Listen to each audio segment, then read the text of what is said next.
Transmission start. Welcome to Where Did the Road Go?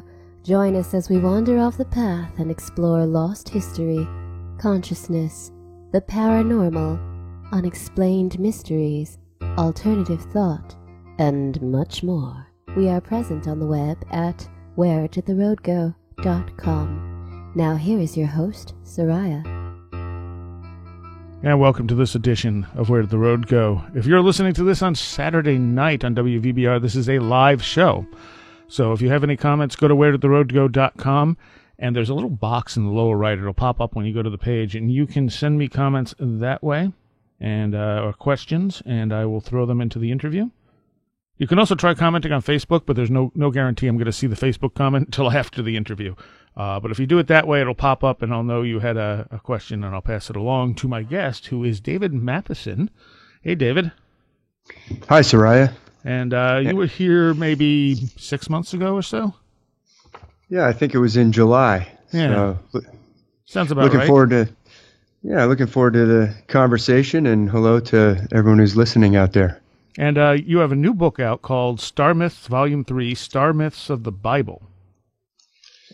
Right, yeah, the last time we talked, that had not been published yet. It's part of a multi-volume series that I've been working on called Star Myths of the World, and Volume 1, the purpose of the whole series is to really advance the thesis that I believe there's a tremendous amount of evidence that all the myths of the world, all the way around the world, are based on a common system of celestial metaphor. So Volume 1 was looking at a wide sample from different continents all over the world, and including some from ancient China, ancient Japan, ancient India, the Pacific, Africa, Australia, ancient Egypt, ancient Mesopotamia. And then Volume 2 was all about the Greek myths.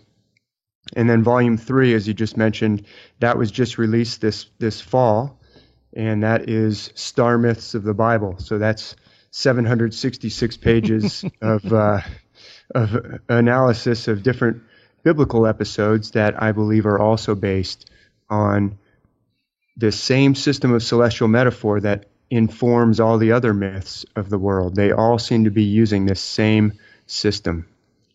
And what do you make of that? Well, simple question, I know. Yeah, so this is it's obviously a big subject. It's not a theory or thesis that's original to me. Many of your listeners are probably familiar with the term astrotheology. That's a term that's actually been used to mean several different things, but it's definitely a term that's been around since the 1800s. There was a preacher in England who wrote about this same evidence that the Bible is based on not literal and historical stories, but celestial metaphor. And one of the volumes of his lectures or sermons about this subject was entitled Astronomico-Theological Lectures. And in that book, he sometimes uses the term astrotheology. So a lot of people are familiar with the term astrotheology, the idea that the myths, and specifically the stories in the Bible, are built on the motions of the stars, the sun, the moon, the planets, the visible planets, the constellations, the cycles of the heavens, the cycles of the moon.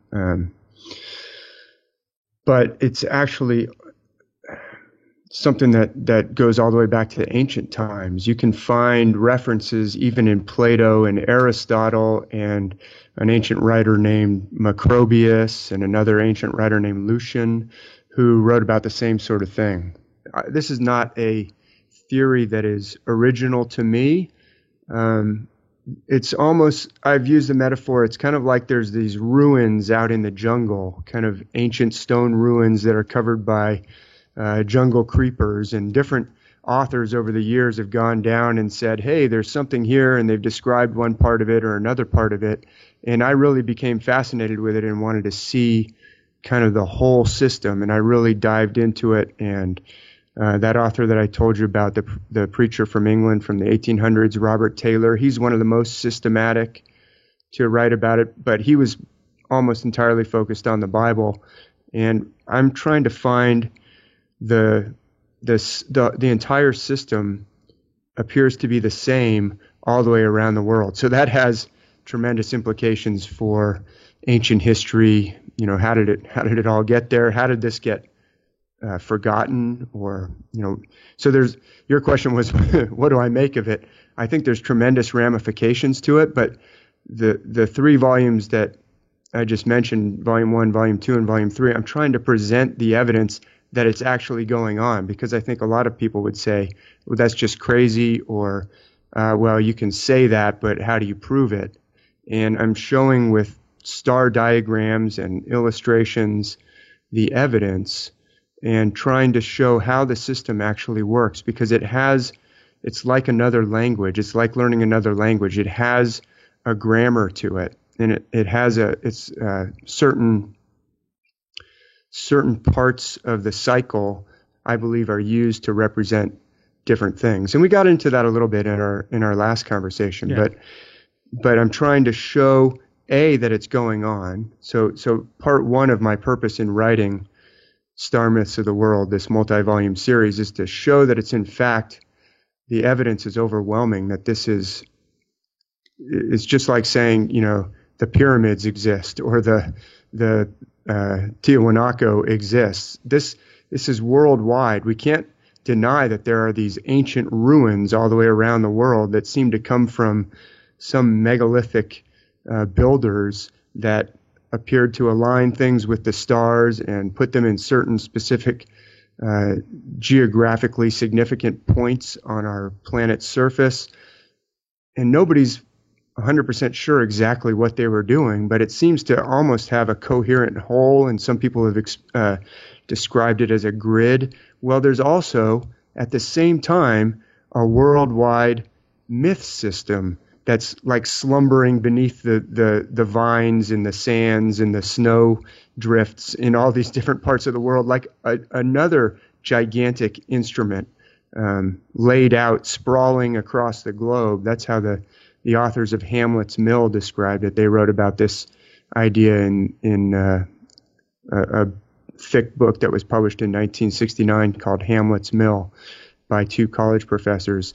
And they described it as this vast ruined architecture that spans the globe, an architecture of myth that actually seems to point to some ancient civilization potentially as its originator, because it can be found in the very earliest texts that we have. If you look at the cuneiform tablets of ancient Mesopotamia, some of those go all the way back to 2500 BC. Also, the pyramid texts that are inscribed in, like the Pyramid of Unas and his successors. Those texts are some of the earliest texts that we still have existing or extant today, and they make mythological references that can be seen to be using this same system. So this system obviously predates the very earliest civilizations that, you know, we knew about up until the discovery of Göbekli Tepe. We can talk about, you know, how that may play into it. But these earliest civilizations, Mesopotamia and ancient Egypt, that gave us some of the first texts that we have today. And there's also the oracle bones of China. Those are very ancient, almost as ancient, maybe 1700 BC or 2000 BC. You know, this myth system seems to, A, be worldwide, and B, be extremely ancient, because we can see the myths that are inscribed, or the mythical references that are inscribed inside the pyramid texts, which are extremely ancient, some of the first texts from ancient Egypt. And even in the Gilgamesh series, it's using the same system, and even some of the other cuneiform texts also seem to be using the same system of celestial metaphor. So it predates, it's extremely ancient. How ancient, we don't know, or I don't know. Well, let me ask you this. When you say these are star myths from the Bible, are you talking New Testament, Old Testament, or both? Well, so star myths of the Bible covers both the Old Testament and the New Testament, and they're, you know, those are labels that have been put on these ancient scriptures that are contained in what we call the Bible. The Old Testament texts are the Hebrew scriptures. The New Testament texts, so-called, are supposedly newer, but there have been analysts and authors, especially towards the end of the 1800s, who put forward some theories that maybe the New Testament texts may be just as old, or I think that all these myths are stemming from some extremely ancient source, and they take on different outward trappings, but it's the same. It's almost like when we see a movie, a new movie might come out, and after we're watching it for about 15 minutes, we're in the theater, they're all wearing different costumes, and they're set in a different time period, and after a minute we go, wait a minute, I know her, she was in this one, or I know that actor, he was in that one. Right. And it takes a few minutes sometimes to watch it, and we go, what, wait, oh my goodness, I didn't even realize that was her.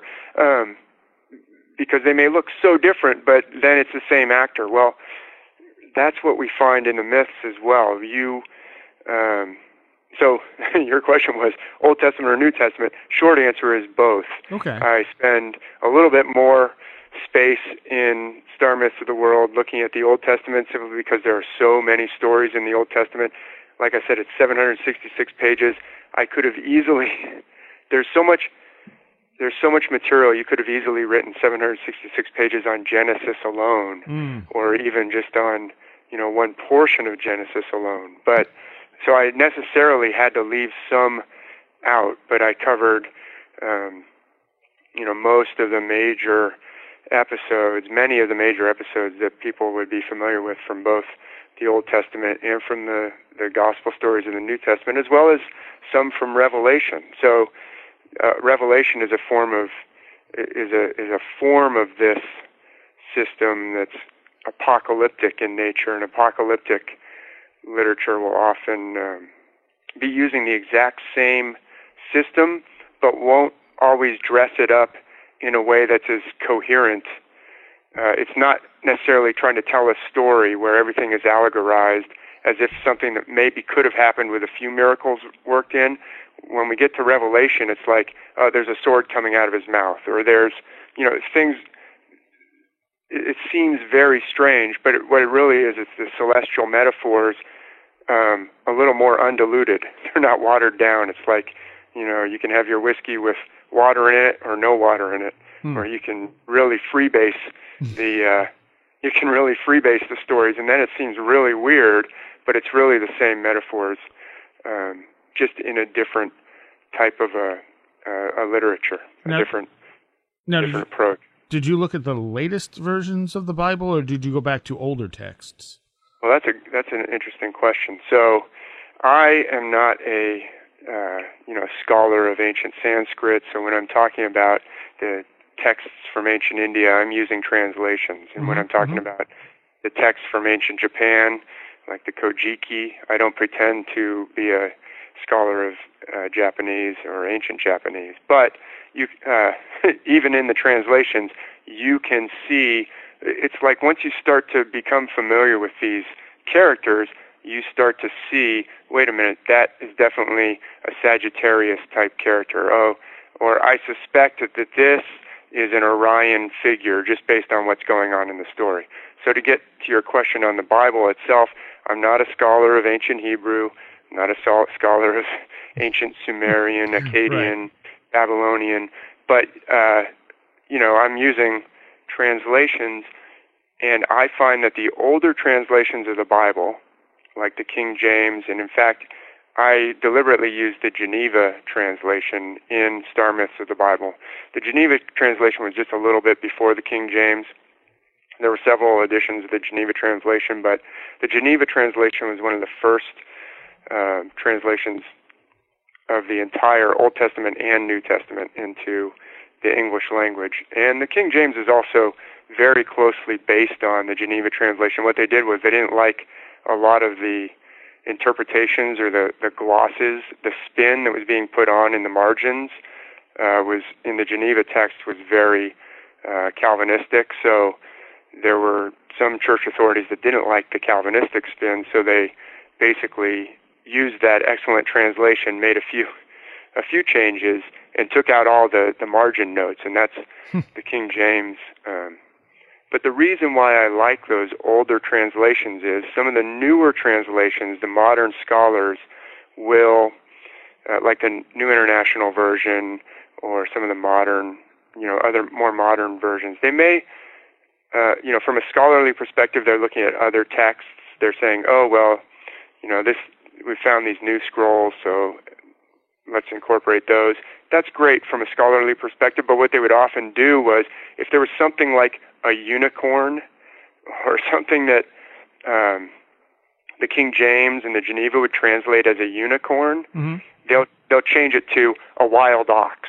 And you go, or, why'd they do that? Well, everybody knows there's no unicorns, right? Well, maybe it's a celestial metaphor, and by translating it over into a wild ox or an aurochs or something, you're actually obscuring that celestial metaphor, and there's examples of that in the NIV, whether they're deliberate or just, scholars don't like fantastical beasts in their stories, but some of those little emendations, some of those little editorial changes actually obscure some of the celestial metaphors. So I find that actually the King James and the Geneva translation is a little bit more, and also the King James and the and Geneva were, they may not be as modern. They were 1500s and early 1600s, but they were very honest in terms of they would use italics when they had to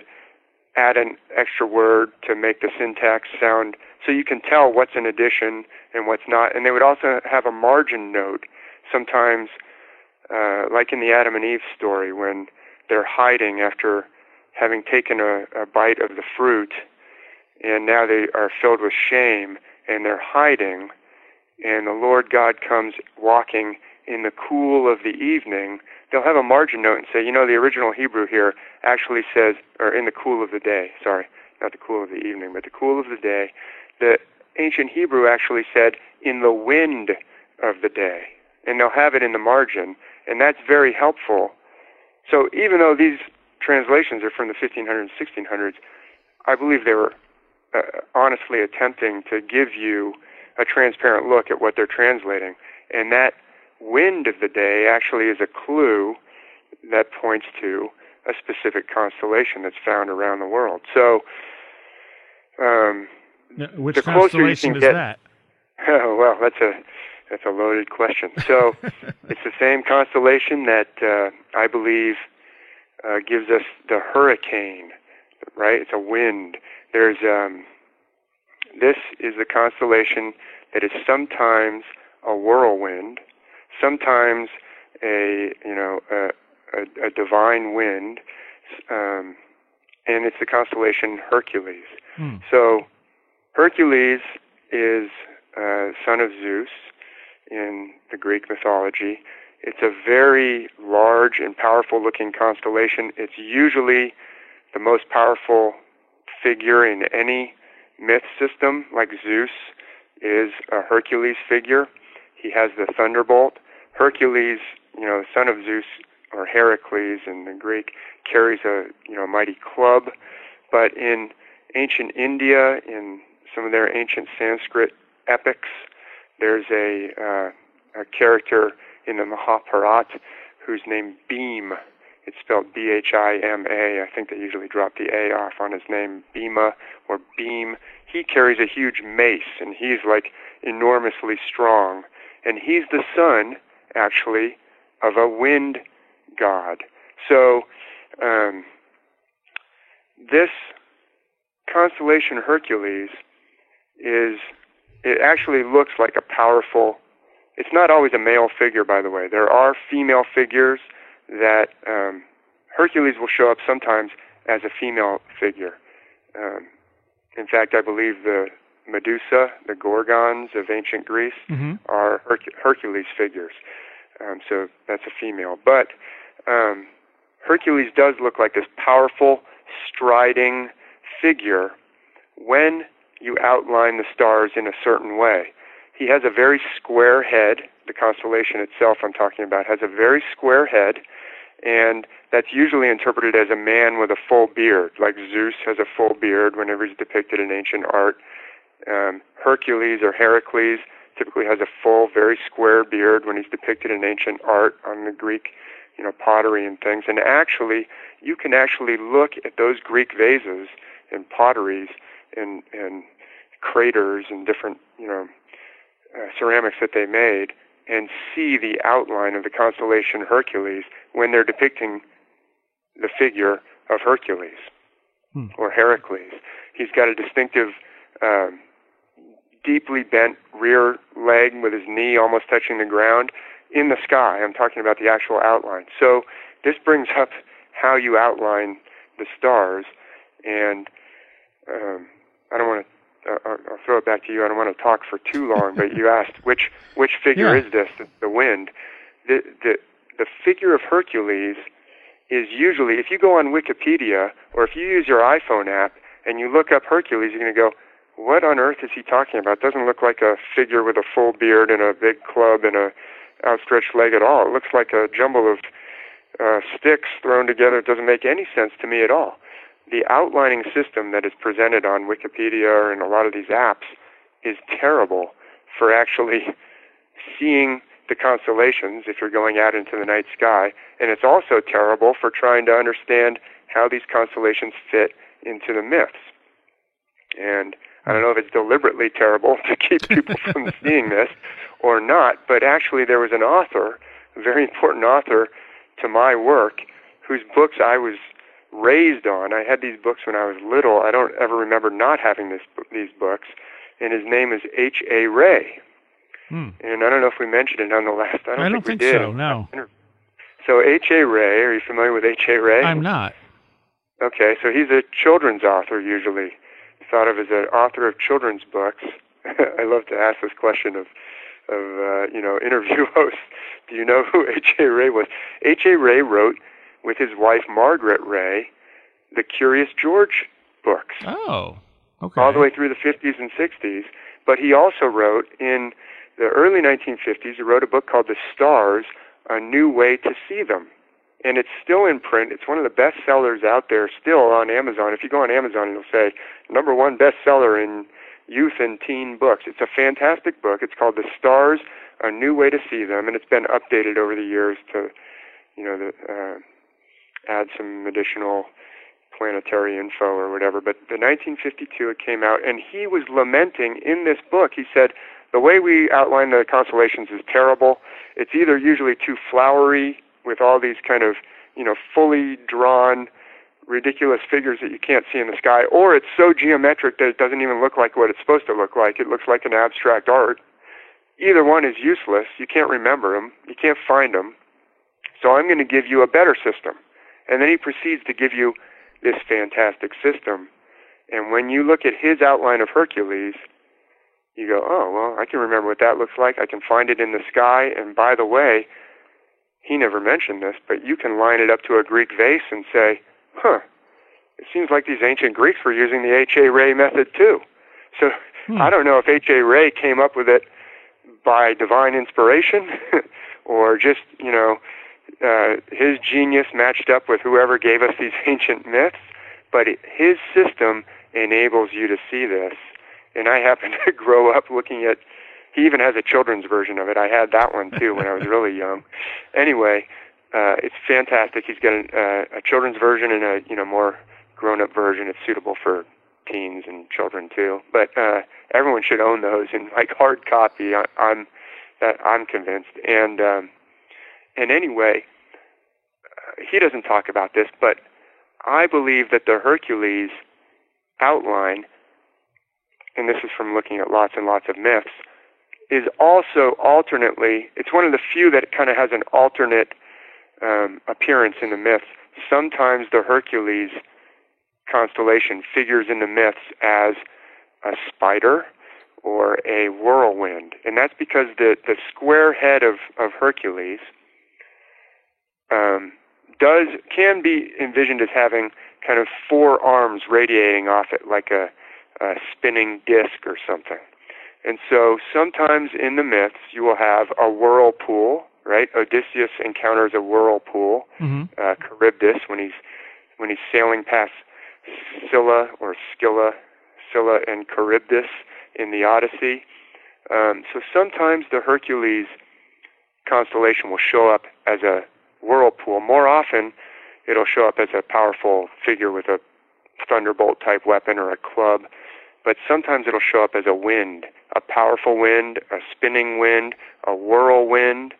And so your original question was, okay, you just mentioned from the Adam and Eve story, God coming in the wind of the day, which is the original Hebrew says the wind of the day, right? Not the cool of the day. That's because it's referencing that constellation, I believe. In fact, you will see that in the Old Testament, when the flood is ended with a wind.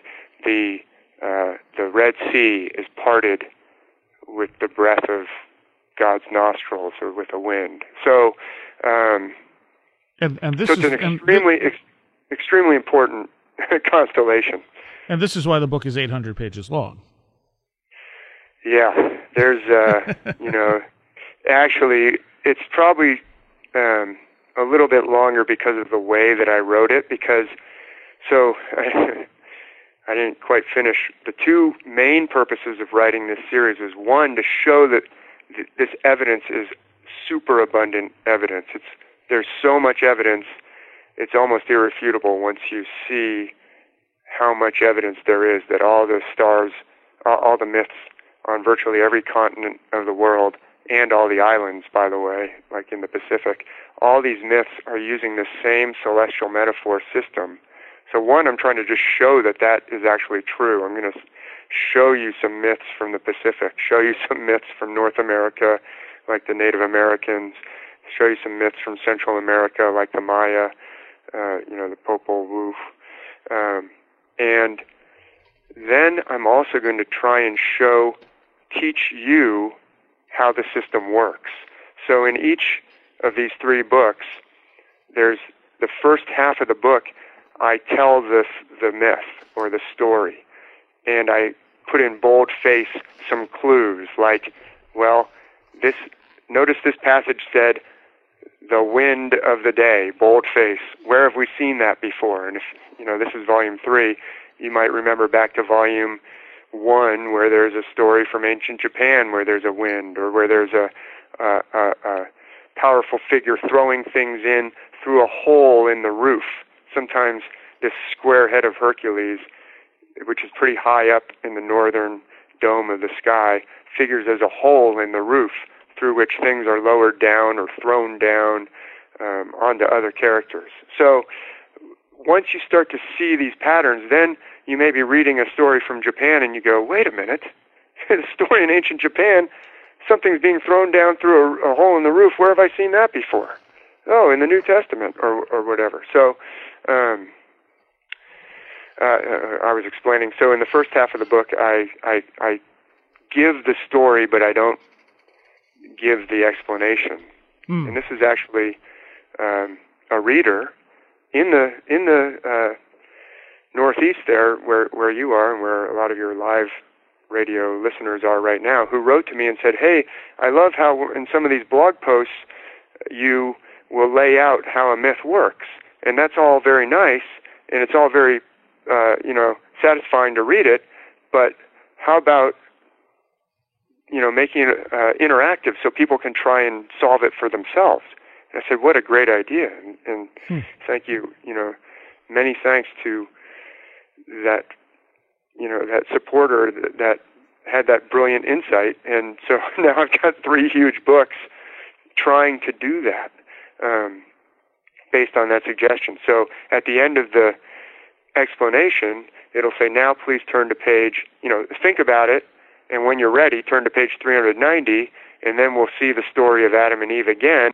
And now instead of putting the pictures, from maybe paintings down through the centuries of Adam and Eve, now I'm going to put the star diagrams and say, this is how I believe look, in this story we have a man, a woman, a serpent, a tree, they're cast out of the garden, etc., etc. Let's take a look at the sky, and here's the serpent, or here's what I believe may be playing the role of the serpent. Here's why, because the serpent is told he's going to crawl on his belly and eat dust, and there it is, right there on the western horizon, coming to the horizon and eating dust. You can even see it in the constellation. And then he gets thrown out of the garden first. In other words, that constellation sets out of the night sky first. Then the woman gets thrown out of the garden, and she sets, and that's the constellation Virgo, follows right behind the serpent. And then finally, the Lord turns to the man and addresses him and says, now I'm going to throw you out of the garden. From dust you came, and to dust you will return.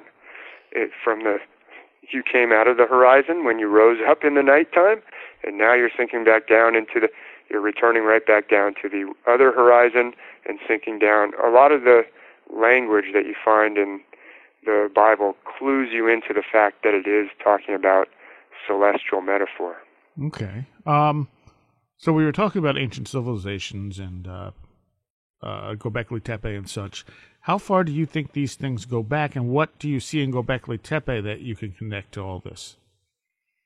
Right. So that's a really important question that, we've had these insightful, far-seeing researchers and analysts like John Anthony West, Graham Hancock, and Robert Schoch, even before Göbekli Tepe was excavated, talking about, look, there's evidence of some kind of lost civilization, abundant evidence. And they do talk about the myths. Fingerprints of the Gods by Graham Hancock talks a lot about different myths, as well as ancient monuments and alignments and mirroring of the heavens in some of these ancient monuments. So I believe that there is abundant evidence for some extremely ancient civilization, even without looking at the myths. But now the myths are yet another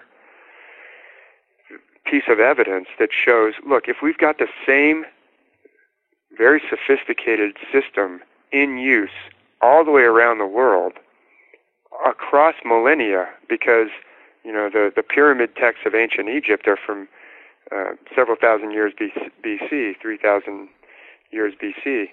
The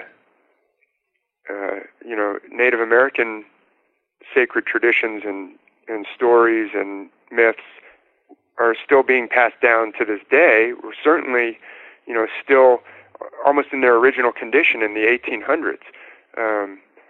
So it's hard to explain how this came to be on every populated continent on our planet. Virtually every culture that you can look at appears to have myths that are related to the stars. That's my contention. That's what I'm trying to present the evidence. I use some stories from the Aborigines of Australia, the indigenous people of Australia, who are thought to have been isolated for many thousand years. Their culture on Australia was isolated for many thousand years, so it's not likely. One explanation could be, well, maybe the ancient Egyptians or ancient Phoenicians or some ancient seafaring people went around and took this system to each and every spot on the globe. I don't think that's the best explanation for what we find. One of the reasons being the myths are very different.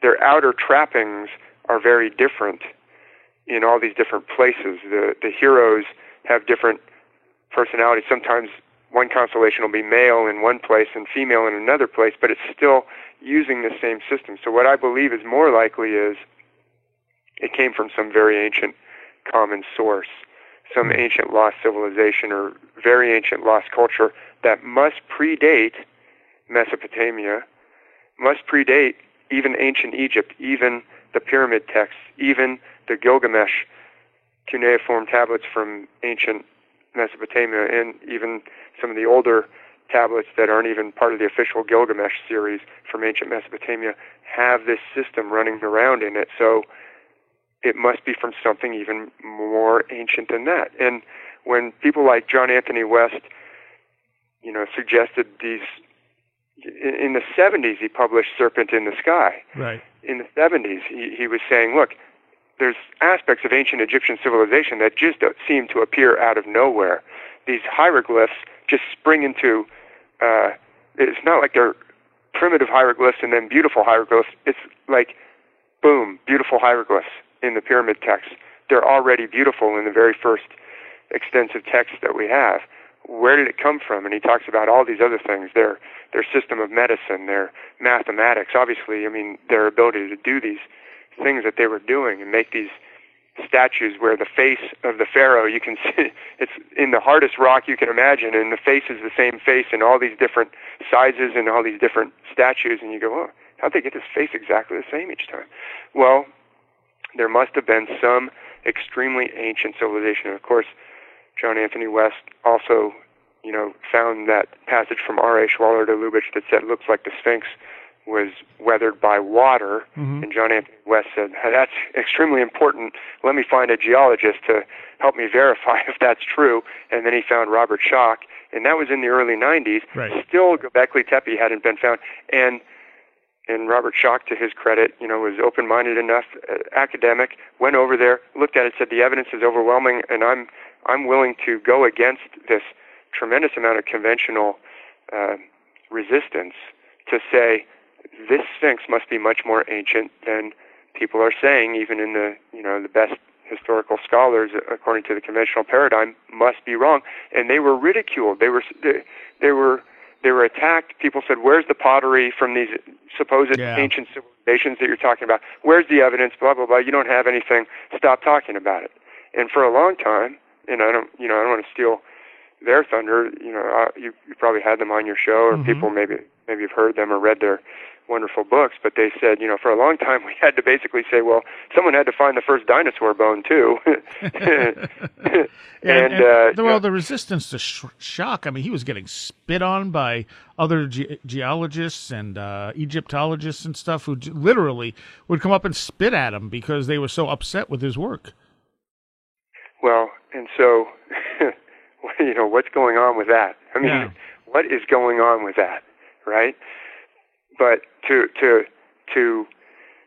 bring the story up to today, and I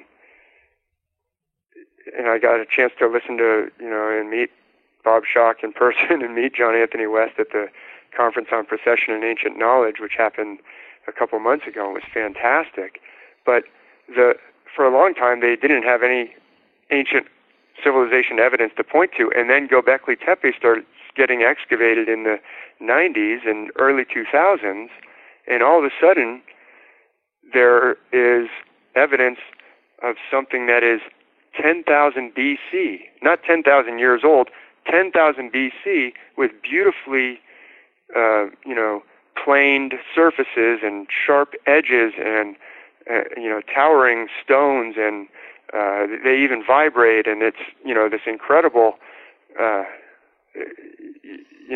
it's obviously civilization, and it's very ancient civilization, and it was buried deliberately by 8,000 BC. By 8,000 BC. So Göbekli Tepe is as ancient to ancient Egypt as ancient Egypt is to us. That's how ancient it is. So the implication is there's your ancient civilization, or there's some remnant of that ancient civilization. I guess thank goodness that they buried it. But why did they bury it? Probably some sort of terrible catastrophe was going on. But that may be the culture that had this system. And by the way, those pillars, some of them have beautiful carvings on them in high relief, some of which appear to be potentially zodiac figures or animal figures. In fact, Robert Schoch has proposed that the pillars themselves may be representative of a constellation. He thinks maybe Orion. Right. So that shows potentially that this extremely ancient civilization, 10,000 BC, was attuned to the same potentially the same system. And by the way, they're arranged in circles like Stonehenge, except there's a whole lot more of them. Only, I think, 4 have been excavated, but there's upwards of 27 maybe. But their central pillars appear to have alignments which shift. Robert Schoch shows that those alignments seem to have shifted. Potentially, they had to align the later ones up slightly at a different angle because of the phenomena of precession. We see this in some of the ancient Egyptian temples as well, that R.A. Schwaller de Lubitsch was talking about. So, if they're doing, if they're doing the same things that we're seeing in places like Stonehenge and places like ancient Egypt, then the implication is maybe some catastrophe wiped out this ancient civilization, but some of their knowledge, maybe not all of it, maybe an imperfect amount of it, survived underground somehow and started to blossom again in the time of Mesopotamia, ancient Egypt, other civilizations around the world, ancient India, ancient China, and so we have a remnant of it, and the myths may be a gift from that civilization as well. Now, how far back do you think it would have to go to have disseminated and changed so much in what we see currently? Yeah, so that's a great question. I haven't, I don't have all the resources to to have a full department investigating these things. Maybe some university will call me up and say, "Hey, can you? Here's 20 scholars who want to dig into all these questions. Let's go." That would be great, because you do see variants, but there's recognizable features. So right. I think it's very likely that if there was some kind of catastrophe, humanity had to spread out again over the planet again somehow, and I think those are kind of questions for anthropologists and the conventional. It's not like conventional scholarship doesn't have anything to offer. It has a lot to offer. It's just the overarching theory that it's like any crime scene investigation. All those crime scene investigators are doing their best and bringing their best tools, but if they've got the wrong picture, if they're ignoring certain key evidence, then they may they might accuse the wrong person. That's why I like to use the Scooby-Doo analysis or analogy, or the Sherlock Holmes. Sherlock Holmes or Scooby-Doo, the story is always the same. Some outsider comes along and says, "Hey, what's this? What's this bone over here you haven't looked at?" And that changes the whole interpretation. So conventional academia is laboring under a paradigm which, as you said, they're so wedded to it that some of them apparently will even spit on people who challenge that paradigm. Well, that's crazy, because you're not going to solve the crime that way if you refuse to look at the evidence. And here we've had Göbekli Tepe has now been out there, and yet it's not rewriting the conventional paradigm. If I walked into a university today and said, "Hello, I believe in an extremely ancient civilization, extremely advanced civilization that apparently predated the ancient Egyptians by thousands and thousands of years, and Atlantis," they would say, "There's the door, right. And don't let it hit you on the way out, because you can't talk that here." And you go, "Wait a minute, Göbekli Tepe's been, unearthed for 15 years now. Haven't they tossed their old paradigm, or they're still accusing the butler of doing it?" And Scooby-Doo's over here saying, "Look at this nice grandma. She's wearing a mask, and she's actually the real culprit." And they still want to lock up the butler. And not only do you have Göbekli Tepe, but now you have the pyramid down in Indonesia, the Gadau Punggung. Yeah, something like that. Gunung Padang, I think. That's it. Yeah, that sounds much better than what I said. Well, I wouldn't quote my pronunciation on it, but that's right. So these basaltic, massive, like stacked up like Lincoln logs, potentially to protect against some extreme catastrophe. So you have, this is not my area of primary focus, but you have some alternative researchers who have tried to hypothesize as to what that could have been. So we mentioned Robert Schoch talks about At first he was on the there was a comet theory, or maybe a meteor that broke up and caused a rapid end to the ice age.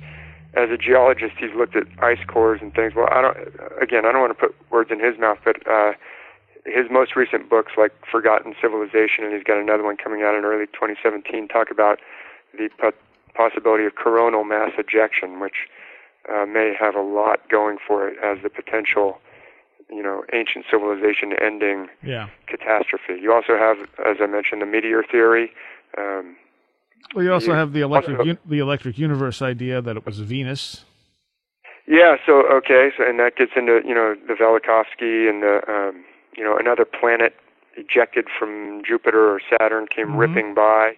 You've also the Joseph Farrell is a prolific writer, and his website Giza Death Star is called that because his earliest trilogy, I believe, was called The Cosmic War, or the Giza Death Star. It was about the Giza Death Star deployed, the Giza Death Star destroyed. Maybe the civilization was really advanced and they were flinging, terrible weapons at each other and destroyed everything. And we do find around the world sand that's been melted into glass. They call it vitrification, I believe is the geological term.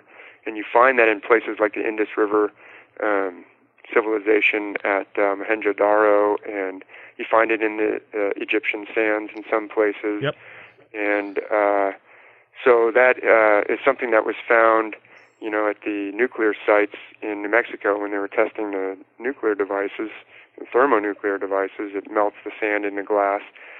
Or it could be a coronal mass ejection is also, at the Conference on Precession and Ancient Knowledge, Robert Schoch was showing some of this vitrification and saying this could be because of solar coronal outbursts. mass. Solar outbursts, which, it's related to the electric universe theory too. I believe the electric universe has a lot going for it in terms of the importance of plasma, the importance of electricity, plasma discharge.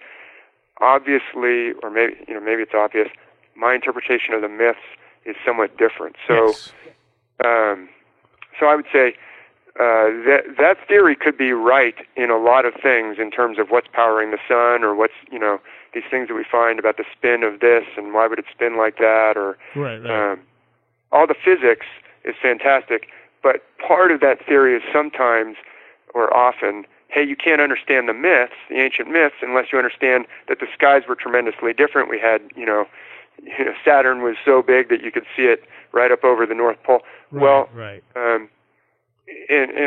some of the electric universe proponents would say, well, you cannot understand the myths by looking at the skies as they are now. And I would say, well, I've got a 766-page book here, 750-book page here, 560-page book here, trying to show you that I believe the myths can be interpreted with the skies as they are today. So, but I'm not faulting them for looking at the myths as an important clue. It's like, we get, Sherlock Holmes can show up and say, hey, I think it means this, and Scooby-Doo can show up and Shaggy can say, well, I think it means this. Hey, but let's look at the clues, and they're doing that. So I think anyone who's coming up with an honest hypothesis that attempts to explain the evidence, should be commended for doing so. And I think we have to all be willing to look at hypotheses that are outside of the box and not spit on someone who's coming at you with a different hypothesis. So I'm not trying to do that to anybody. I'm just saying, hey, I think the myth evidence may point to an advanced ancient civilization, but I don't believe you need to have a catastrophic sky in order to interpret these myths. In fact, far from it, I find tremendous evidence that the constellations that you can see today can explain the myths. And I think that's actually very powerful because it's kind of verifiable. You can go outside and see it, and I can say, look, there's Hercules. Now look at this vase right here in the Museum of Fine Arts in Boston. There's Hercules. Notice anything? And I've got some diagrams on my website, but also the books have hundreds of full-color illustrations showing, hey, here's Dionysus. Look, he's pouring wine out of a jug. Up, there's a goat right next to him. Well, what figure in the night sky pours something out of a pitcher or a jug and is right next to a goat? It's a zodiac constellation, Aquarius. Aquarius is is right after Capricorn in the zodiac, and there's a goat, and it's right next to, and look at this ancient Greek vase, and there's Dionysus clearly doing something that's Aquarian, and standing right next to him, you got this long-horned goat looking at the stream of wine pouring out of his ancient cantharos, or his ancient Greek wine vessel. Okay, so at that point, is this stuff that was meant to be passed down, or just stuff that happened to be passed down? And if it's meant to be passed down, why is it so important? Yeah, these are great questions. I need to give shorter answers to let you ask more questions, because these are taking it in a very, I think, interesting and important direction.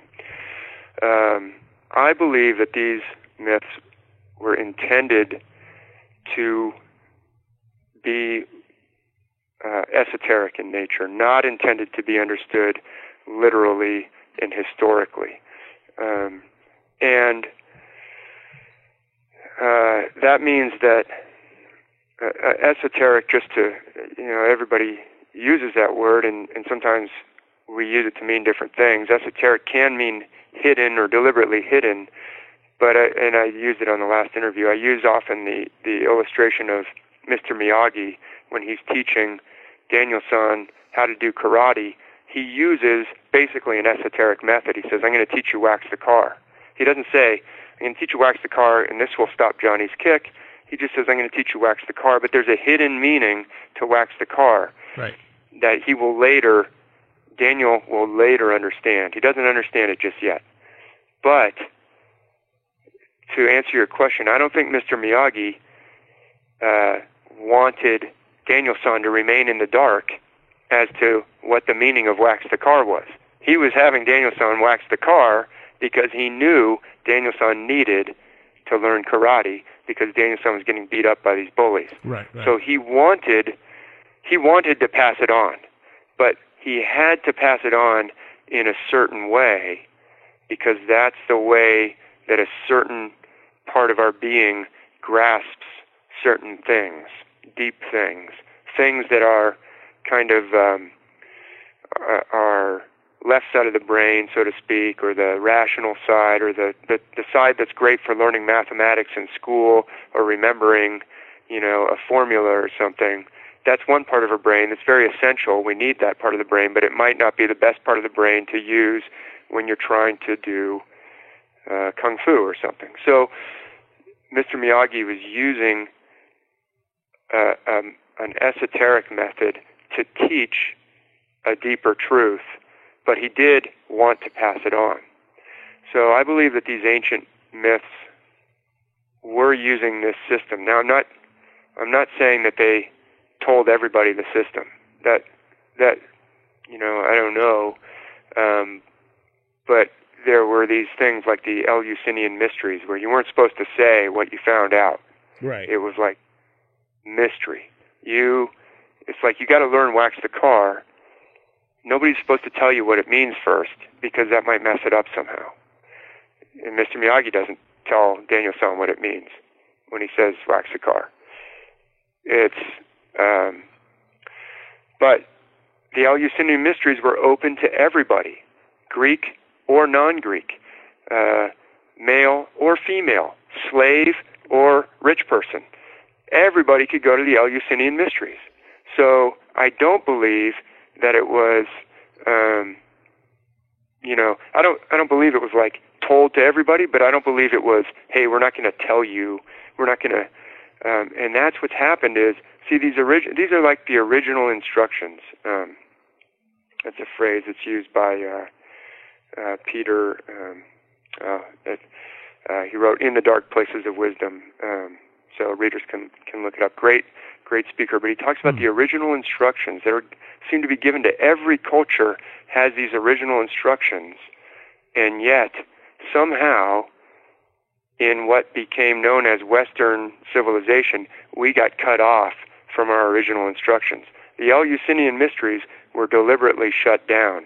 The temple at Delphi was deliberately shut down, and they were shut down during the Roman Empire. These things that have been going on for many centuries, we don't know how long, but at least as far back as 800 BC, and obviously in Egypt, we got evidence going back much further than that. Right.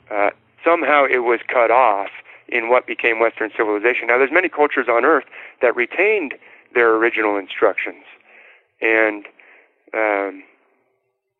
I think we find kind of a remarkable similarity in belief about the nature of the universe, that it has an invisible side to it, that like a shamanic view of the world, or an idea that, hey, the earth is a living being, and every tree has a spirit, and every animal has a spirit. So we find this all the way around the world, on virtually every continent, where they weren't cut off from their original instructions, and somehow the scriptures of the Bible, I believe, are talking about this exact same thing, but somewhere along the line, it was like someone came along and said to Mr. Miyagi, hey, don't teach that.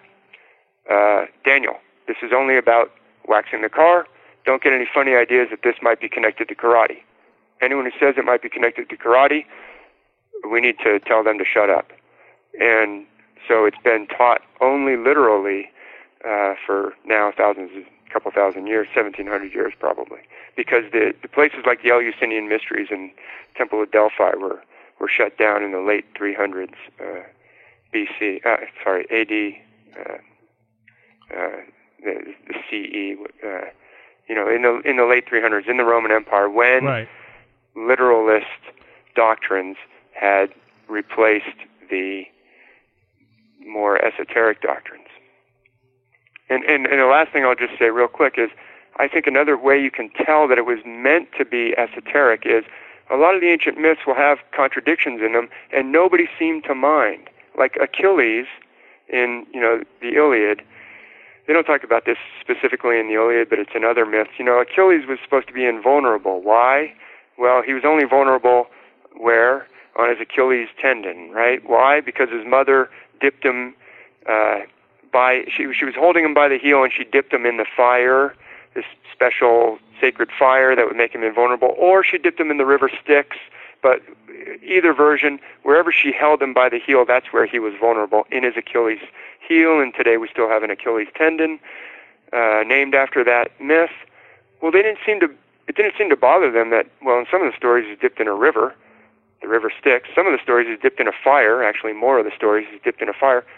And nobody seems to say, well, which one was it? Wait, what is this story not true? What's the problem here? They didn't have any problem with it because it's esoteric. If it's esoteric, you don't care.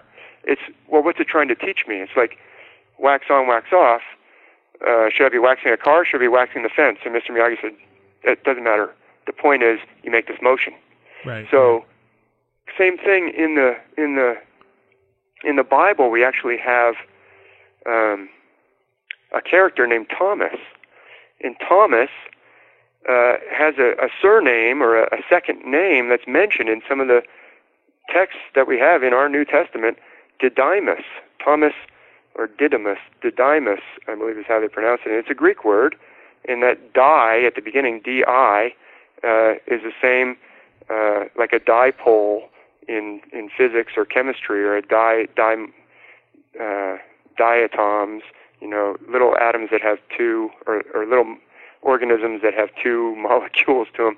Di means two. So Didymus means also a diploma that we get when we graduate. Apparently used to be folded in two, so it was called a diploma, or a dilemma, when we run into a dilemma. So Didymus is a twin. Well, it's in the New Testament that Thomas is a twin, and yet in none of the texts that we have in the New Testament does it actually say, well, who's his twin brother? How come his twin, where's his twin? Was his twin not one of the disciples? So Thomas got to be around Jesus, but his twin didn't? Thomas, where's your twin? Well, actually, in some of the Gnostic texts that were discovered in the Nag Hammadi, there's this jar buried at a place called Nag Hammadi in Egypt, and it was a bunch of texts that are not included in the canonical biblical texts, because these were texts that were basically outlawed. Not probably. We have letters from the 300 AD when Gnosticism was being stamped out, when the Mr. Miyagi type teaching was being stamped out. there were lists that said, hey, these are the texts you can have. Anyone caught with a text not on this list, in some cases will be put to death. In other cases, those texts will be burned. You'll be imprisoned. You don't want to have these texts. So somebody buried a whole bunch of these texts in a jar because they couldn't bear to destroy them, probably. And they probably intended to go back and get them. But I guess they never went back and got them because they got it discovered in the 1940s. So in one of those texts, there's actually a few Gospels of Thomas, where Thomas is a very central figure. There's no book called the Gospel of Thomas in our canonical text, but there's a few copies of the Gospel of Thomas in the Nag Hammadi texts, and in one of the Nag Hammadi texts, off the top of my head I won't quote which one it is, but Jesus actually says to Thomas, "You are my twin and my brother and my twin." Well, now we know who his twin was. Thomas Didymus, his twin is Jesus. And if you're reading the texts literally, you might have a big problem with that, because you would say, well, hold on, I've read the nativity scene in the Gospel of Luke. I don't remember any two babies being laid in the manger there. What are you talking about, a twin? There's no twin. There's clearly no twin mentioned in any of the nativity scenes or any of the birth of Jesus scenes. So if you're taking this esoterically, you wouldn't have a problem with it. You would say, well, what's this trying to teach me? This is a deep metaphor for something. It's not supposed to be taken literally. You're not going to have a problem with it, just like you wouldn't have a problem with Achilles. Hey, he was dipped in a river, he was dipped in a fire. It's a story. It's a mythical story. It's supposed to tell me something. But it's not supposed to tell me literal history. But because we're taking it as literal history, well, those texts have to be outlawed. It's like we can't have a text where Jesus is saying he's a twin, because that conflicts with another text where we... So that was the one extra thing I wanted to say. Your question was, do you think these things were, supposed to be passed on? I think they were esoteric. They were meant to be passed on, and they were understood to be esoteric. Okay. All right. I would also think that, as time has progressed, the fact that these were esoteric teachings and had any meaning was probably lost and, just converted to belief in actual history, thus stripping a lot of the metaphor out of it. Yeah. Especially with the church. Yeah, I agree. I think the church deliberately literalized them. Now, the question, one of your questions, or an aspect of the question might be, did some of this esoteric side of it survive? And I think the answer is yes. I think a lot of it went underground because it was persecuted, but the Hermetic traditions, some of the Gnostic schools of thought did survive in an underground form and had to be written in secret. And you even find, in the Renaissance, people writing in codes and doing things to preserve ancient knowledge, showing that that somehow this ancient knowledge had come down through some kind of secret school, but it had to be written about in a coded way. Okay. Well, so I do think that the historicizing, even obviously still today, we have a very large percentage of the population who would find what I'm saying, that hey, it's based on the stars, to be tremendously disturbing, because they're very deeply invested in the idea that it's historical, and it has to be historical for it to be true. Right. It has to be literal for it to be true. That's simply not true. It can be true without being literal. It's like saying, it is a metaphor, but the Matrix has a lot of truth in it, but we don't have to believe that someone who looks like Keanu Reeves lived in this city and was named Neo, to say, well, that actually describes my situation. Right.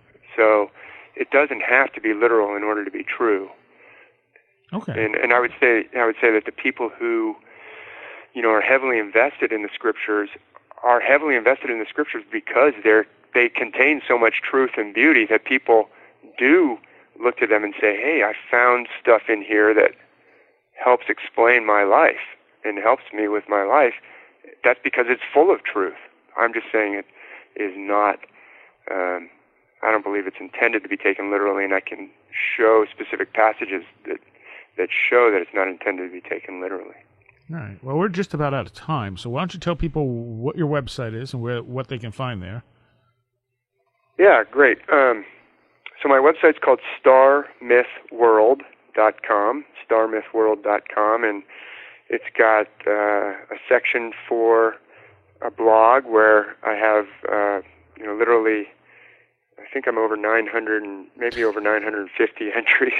That blog also exists in a separate.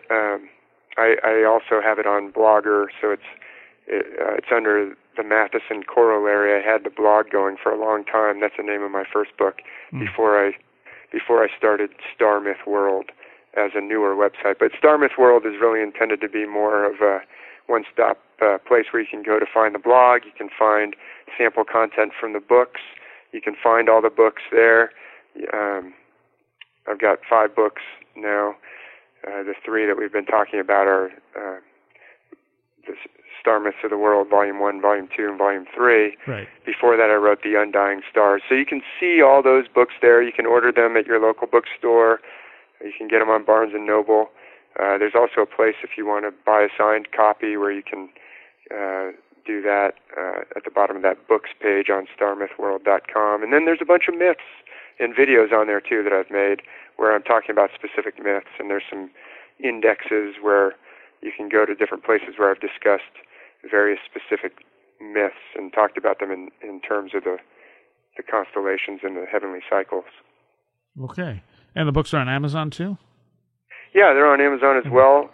Do you have them out as ebooks? No, the only one that's on an ebook was my very first one, the Matheson Corollary. After that, I just went with physical books that could survive a coronal mass ejection. Hopefully, we won't have any one of those. I'm not. I shouldn't have said that. We don't want to have any of those, but they're all physical books. For some reason, Star Myths Volume 3, Star Myths of the Bible, has been on Amazon. It's said for the past couple of weeks, out of stock, order now and we'll send you one. I'm not really sure. You can go on Barnes & Noble and have it in a couple of days. You can get a signed copy from me through my website. You can go to your local library and say, hey, can you get this, please? And they'll buy it for you, and then you can check it out. You can ask your college library to put it in there. But you can't get it as an ebook. All right. Well, I thank you, David. This has been fascinating. And we should just have you back at some point to talk about some of the stories specifically. Yeah, well, thank you very much, Sarai. I'm really glad to have a conversation about these things, and I appreciate your show, and I really think everybody should be listening to as many podcasts as possible because you've got a great list of guests. You've got great guests on, and it's like the Sherlock Holmes story. If you're not looking at all the evidence, you're not going to solve the mystery. True. I think that in this golden age of podcasts, people should be listening to a lot of podcasts because I think the evidence is actually out there, and you've got a lot of analysts out there that are analyzing this stuff, and I think if you listen to enough podcasts, you can hear a lot more of the picture than you're likely to get in the conventional scenario. That is very true. All right.